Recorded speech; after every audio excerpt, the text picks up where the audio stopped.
बिस्मिल्लाहिर्रहमानिर्रहीम। अस्सलाम वालेकुम नाजरीन, आप मेरा यूट्यूब चैनल देख रहे हैं। मैं अली इजाज़ुम। नाजरीन इकराम, गुजरांवाला की मुकामी अदालत की जानिब से जो है महफूज शुदा फैसला जो है वो सुना दिया गया है, और जिसमें परवेज़ इलाही साहब को जो है वो दोनों मुकदमात में बरी करने के हुक्म जो है वो अदालत की तरफ से जारी कर दिए हैं। इससे पहले लाहौर में जो एंटी करप्शन की जानिब से लाहौर में परवेज़ इलाही साहब को अरेस्ट किया गया था, और उनको गुज़श्ता रात जो है वो गुज़श्ता दिन जो है उनको अदालत में पेश किया गया। तो वहां पर भी अदालत ने जो है इनको वहां पे बाइज्जत बरी कर दिया, और आज जो है वो गुजरांवाला की अदालत ने जो है वो दो जो वहां पे उनके ऊपर एफआईआर थी, वहां पे उनके ऊपर जो मुकदमा थे, उसमें भी जो है वो बाइज्जत तौर पर परवेज़ इलाही साहब को बरी करने का हुक्म जो है वो जारी कर दिया। जो ही अदालत की जानिब से उनको बरी करने के ऑर्डर्स जो है वो जारी किए गए, तो उसके बाद जो है पंजाब पुलिस ने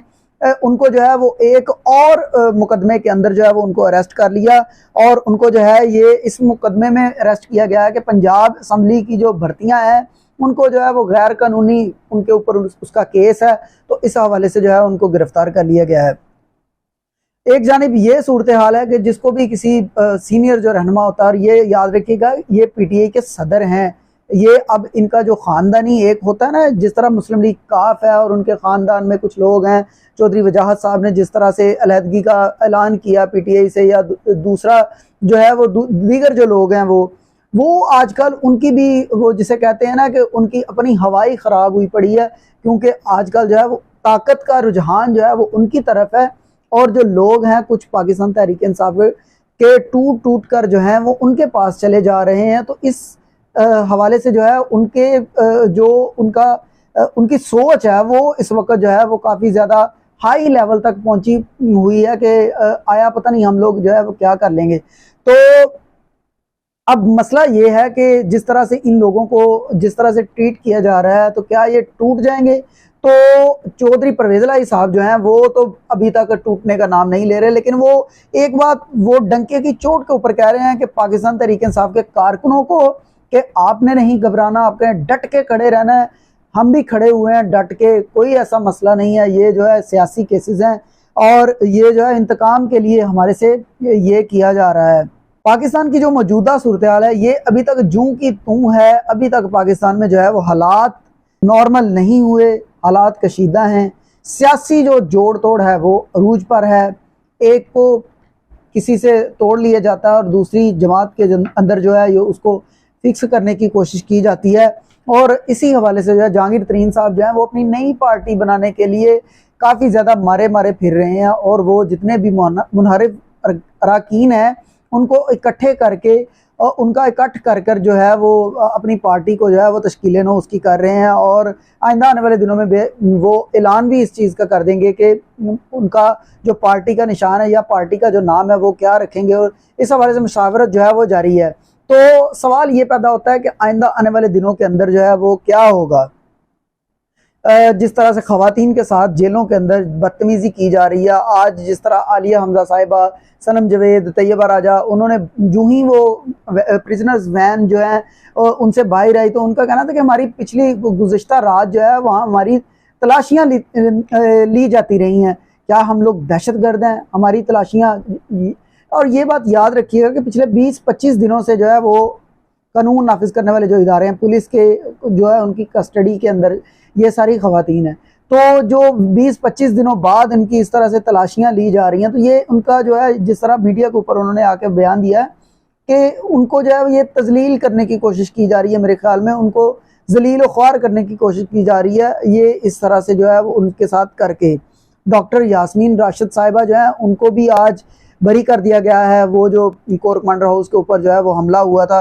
उनको नामजद किया गया था इस एफआईआर में, उनको अदालत की जानिब से बरी कर दिया गया, और ये 75 साल खातून है और ये कैंसर सर्वाइवल हैं, ये भी बात याद रखिएगा। और उसके बाद जो है वो चेयरमैन पाकिस्तान तहरीक, ये आज की सबसे बड़ी खबर है, चेयरमैन पाकिस्तान तहरीक इंसाफ ने ये जिस तरह गुज़िश्ता कुछ दिनों से 1-2 दिन पहले जो है परवेज़ खटक ने प्रेस कॉन्फ्रेंस जो की है, जो सदारत थी केपीके की, उससे जो है वो अलहदा हुए हैं। इसके बाद पाकिस्तान तहरीक इंसाफ के चेयरमैन जो है उन्होंने अली अमीन गंडापुर को जो है वो केपीके का सदर जो है वो पीटीआई का नामजद कर दिया है। और ये बात याद रखिएगा कि जब तक इमरान खान डट के खड़ा है तो कोई भी आता जाता रहे, इससे कुछ फ़र्क नहीं पड़ने वाला। ये बात 100% याद रखिएगा, क्योंकि जिस तरह से जो है असद उमर साहब ने जो है पीटीए के सेक्रेटरी जनरल से रिज़ाइन किया और उन्होंने ओहदा छोड़ा, तो उसके बाद उमर अयूब साहब को उसकी जगह पे लगा दिया गया। और ये जिस तरह से इन्होंने परवेज़ खटक साहब ने छोड़ा है, तो इसके बाद जो है वो अली अमीन गंडापुर साहब को ला के खड़ा कर दिया गया, और अली जैदी साहब ने जो छोड़ा है वहाँ पे हलीम आदिल शेख साहब को खड़ा कर दिया गया। तो जब तक इमरान खान खड़ा है ना, तब तक जो है वो उनके जो कारकुनान है उनको घबराने की ज़रूरत नहीं है। और लगता यूं ही है कि वो बड़ी स्ट्रांगली इस चीज़ को जो है वो फेस कर रहे हैं, और उनको पता है बज़ाहिर के क्या क्या हो सकता है और क्या क्या हो रहा है। और जाते जाते एक खबर और मैं दे दूं कि जो तुर्किया के सदर हैं, नौ मुंतखब सदर उर्दवान ने तीसरी मुद्दत मुलाजमत के लिए हलफ उठा लिया है सदारत का। ये तुर्किया के सदर हैं और वहाँ पे जो है काफ़ी ममालिक के सरबराहान जो है वो भी वहाँ पे शरीक हुए, और पाकिस्तानी वज़ीर आज़म जो है शहबाज शरीफ साहब, उन्होंने भी वहाँ पे शिरकत की। और जिस तरह से वो सदर तैयब उर्दगान के साथ उन्होंने मुसाफा किया, और जिस तरह से उनको गले लगाने की कोशिश की जा रही थी उनकी जानिब से, और उनको एक जिस तरह कह सकते हैं कि ज़बरदस्ती की जफ्फियाँ डालने की कोशिश की जा रही थी, और उन्होंने कोई गैर ज़रूरी इस तरह की कोई एक्टिविटी नहीं दिखाई, कोई इस तरह का जो एक्सप्रेशन शो नहीं किया जिससे ये साबित हो कि पाकिस्तान के जो वज़ीर आज़म है शहबाज शरीफ साहब, उनके साथ उनके ताल्लुक़ जो हैं वो बहुत ज़्यादा मिसाली ताल्लुकात कह सकते हैं कि मिसाली ताल्लुकात हैं। पाकिस्तान के साथ तो मिसाली ताल्लुकात हो सकते हैं, लेकिन जिस तरह शहबाज शरीफ साहब ने ज़बरदस्ती की जफ्फियाँ वहाँ पर डाली हैं, तो मैं एक पाकिस्तानी होने के नाते ये समझता हूँ कि